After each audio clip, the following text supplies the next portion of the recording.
My presentation is on the psychological effects of method acting. My question: can the line between the actor's self and the character become so blurred that the actor adopts the character's traits outside of performance and rehearsal? What is method acting? Method acting is rooted in Freudian psychoanalysis. It involves tapping into sense memory or recollection of events that evoke an emotional experience that will deepen the connection between the actor and the character. It also requires the actor to remain in character on stage and off. This topic is relevant to me because I study acting at the Boston Conservatory, and this method tends to be controversial amongst teacher and students. I notice I tend to disagree with the majority of my class who disregard the validity of the technique. I think this quote puts it in best terms. The technique itself, which has fueled many of cinema's greatest performances and can be a useful way of approaching difficult roles or stories, show how going to great lengths to inhabit a character is now as much a marketing tool as it is a technique. To create art, one must suffer.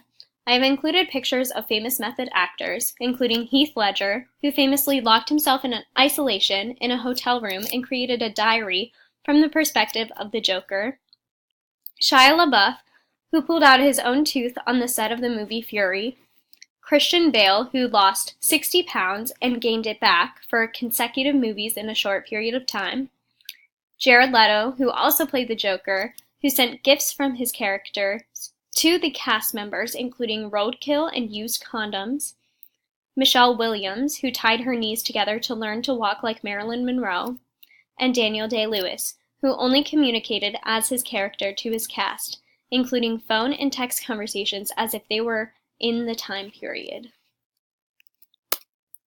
Study 1, Acting and Personality Change, the measurement of change in self-perceived personality characteristics during the actor's character development process. This study measured personality traits between the actor and their character that became similar over time as observed by themselves and the director. This was a behavioral and cognitive perspective, observations of external behavior and assessments of internal behavior. 14 subjects included the University of Arizona's cast of Caligula. They played conceptualized stock characters that were described as having extreme ends of bipolar personality. They were given 300 adjectives and instructed to check off the ones that describe them as you are right now, not as you would like to be. This was called an ACL test.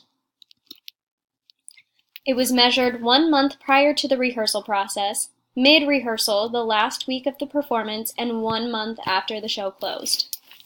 The director completed the ACL for each of the characters in the play, as well as how he perceived the actors in the beginning of the rehearsals and end of the run. Results and conclusion. Similarities between the character's personality and actors increased throughout the rehearsal process, specifically in the second and third round of the test. The director's perceptions, however, of the actors and personalities did not change. This experiment was faulty because the actors did not specify their method of training and were inexperienced. Also, there was a difference in perspective of what the director and actor felt the character should be. Study 2, Detection of Male-Anchored Motor Vehicle Accident-Related Post-Traumatic Stress Disorder. This study investigates the ability of professional actors trained specifically in method acting to convince clinicians that they have symptoms of PTSD caused by motor vehicle accidents. This was a blind study. The clinicians did not know who the actors were. The hypothesis: actors would be unable to produce similar results. Actors were versed in the symptoms of PTSD and major depression disorder under the criteria of the DSM, of the American Psychiatric Association.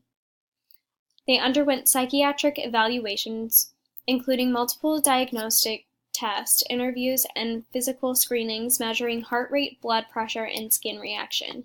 The skin reaction test was in response to a recollection of the trauma that they experienced, so actors were able to improvise. All 6 actors were diagnosed with PTSD by the clinicians. 3 of the actors met criteria for generalized anxiety disorder, which is common in people who suffer from PTSD, and 4 out of 6 actors were able to increase psychophysical reactions. The second point is most interesting for results because the actors were not trained in generalized anxiety disorder symptoms and were not told that it was a commonality. The results and conclusions proves that there are not only psychological but physiological effects on actors. It falsified the hypothesis, but the fault in this experiment was that the actors were almost too good. If this was the case, though, it would be impossible to test for malingerers. Study 3. Effector Patterns of Basic Emotions, a Psychological Method for Training Actors. Studies how the body's natural way of breathing and muscular patterns can be altered to produce an emotion. They also developed an effective step-in and step-out method for the actor to stay in control of their mental state. Actors were trained through a series of theatrical games and movement-based exercises to control posture through regulation of different degrees of muscle tension, as well as breathing, and how it stimulates emotional responses, rather than sense memory. Emotions such as happiness, sadness, eroticism, anger, fear, tenderness were defined within breathing and postural patterns.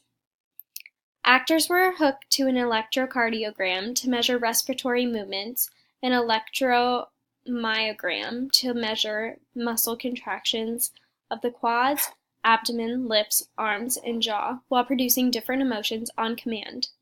A control group was measured as non-actors under hypnotic situations that triggered the same emotion as the actor. Results and conclusion. Argued that the actor reproduced facial prototypes of the basic emotions in a more natural and effective way, more so than when the emotion was recalled. Similar reactions were captured from both control and experimental groups by a camera. The non-actor represented a method actor in this case. The fault is that they used a non-actor under hypnosis rather than a method actor. Further thoughts. Method acting techniques have been used positively in therapeutic ways for patients dealing with mental illnesses. There are examples of method actors who have not been harmful to themselves or others and deemed successful artists, also producing award-winning, believable performances.